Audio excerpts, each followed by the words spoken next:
Hi, you guys. I'm here to talk to you about health and wellness as it pertains to the work of anti-racism. So it's maybe a little atypical, but here we go.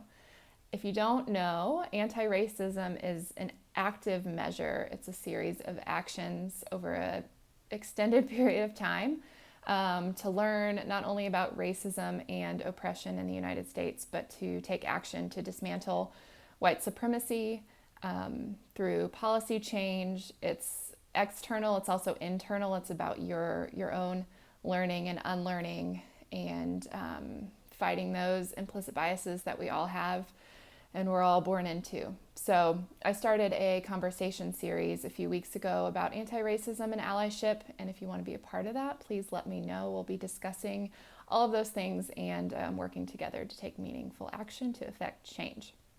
But I want to speak to wellness as it pertains to two different groups of people. So if you are thinking about this at all, if you're watching this video, you're likely in one of two camps. The first, you're probably already doing the work.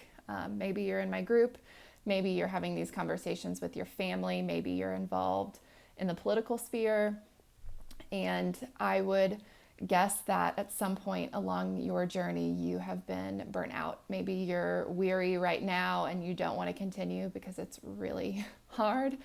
I just would encourage you to think about this in the bigger sphere and in the long term. And if it really is something that you've committed your life to and you look at it on that scale, then you have the ability to take a few days away to take care of yourself.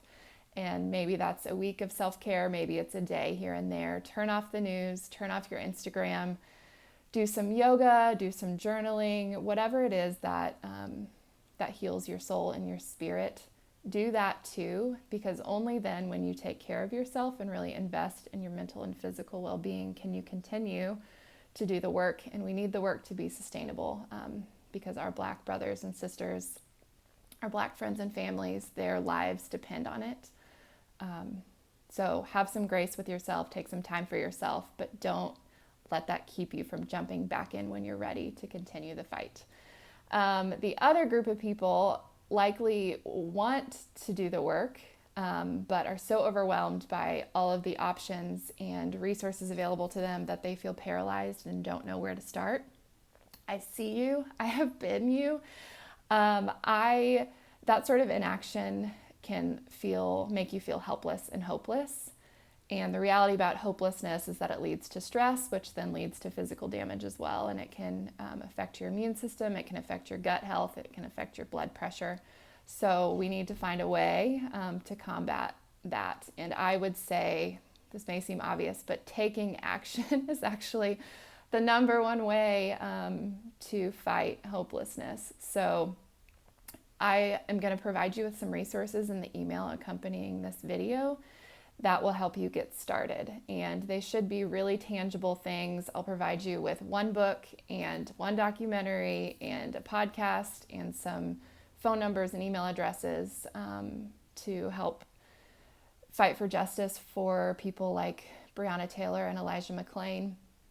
And I hope that by doing that and feeling like you're contributing, that will give you the confidence to do more. I would also encourage you to find an accountability partner who can speak hope into your life, who's on the same page as you, who you can commiserate with, because I think this should never be a solo endeavor. And not only do we need to check each other and hold each other accountable, but we also need to uplift and support each other. I'm happy to be that person for you. Feel free to shoot me an email anytime. And I just would say what you are doing or what you want to do in the fight for anti-racism is incredibly important. And so I just thank you for your humanness and your heart. And I pray that we would be able to take care of ourselves in such a way that it allows us to make this work sustainable.